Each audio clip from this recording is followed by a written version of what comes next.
Hey mes Phoenixous, ici le Phoenix. Aujourd'hui on va causer des conventions axées Japon de manière générale. Et vous voulez savoir pourquoi? Parce que j'ai souvent entendu ceci. Oh, la Japan Expo, c'est devenu inintéressant et trop commercial. En plus, ils nous prennent vraiment pour des pigeons avec leur prix des billets. Alors, les conventions égale pigeon ou pas? Je dois donc rétablir la vérité à ce sujet.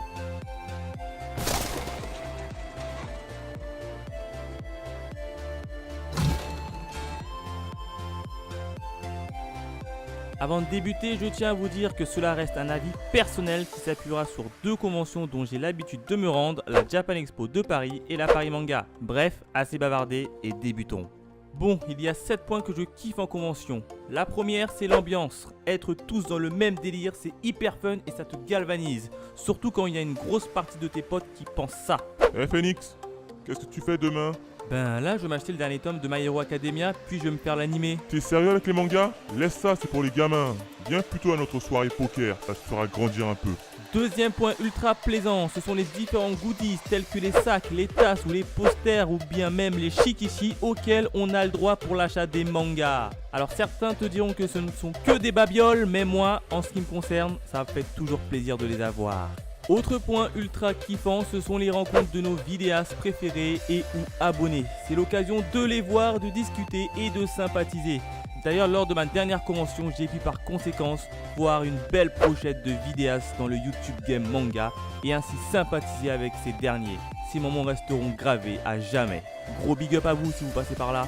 Quatrième point agréable en convention, ce sont les rencontres, cette fois-ci avec les guests tels que les mangaka, les dessinateurs, les chanteurs J-pop. Et en plus, la plupart du temps, on pourra les retrouver soit en dédicace ou soit en conférence live durant lesquelles on pourra leur poser toutes sortes de questions. La dernière conférence en date auquel j'ai pu y assister fut celle de Maître Gims, venu spécialement nous faire découvrir son tout nouveau manga. Cinquième point très important mais très efficace, c'est la clim. Faire une convention sans climatisation, croyez-moi, c'est invivable, surtout quand cette dernière a lieu en plein d'été.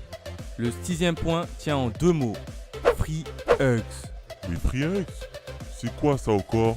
Bon alors, pour ceux qui sont comme moi pas trop bilingues, on peut traduire ça par câlin gratuit. Car oui, la convention, c'est le seul endroit où tu peux marcher et faire un câlin à une autre personne sans que cette dernière te traite de pervers.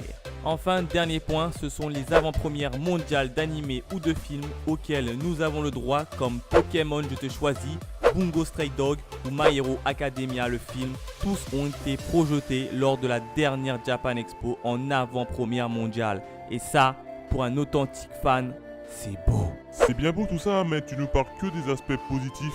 Et le reste alors? Tu veux vraiment que je parle des points néfastes? Ok, mais dans une prochaine vidéo. N'hésite pas à me dire ton avis sur la vidéo, le sujet, bref, sur tout ce que tu as kiffé le plus en convention.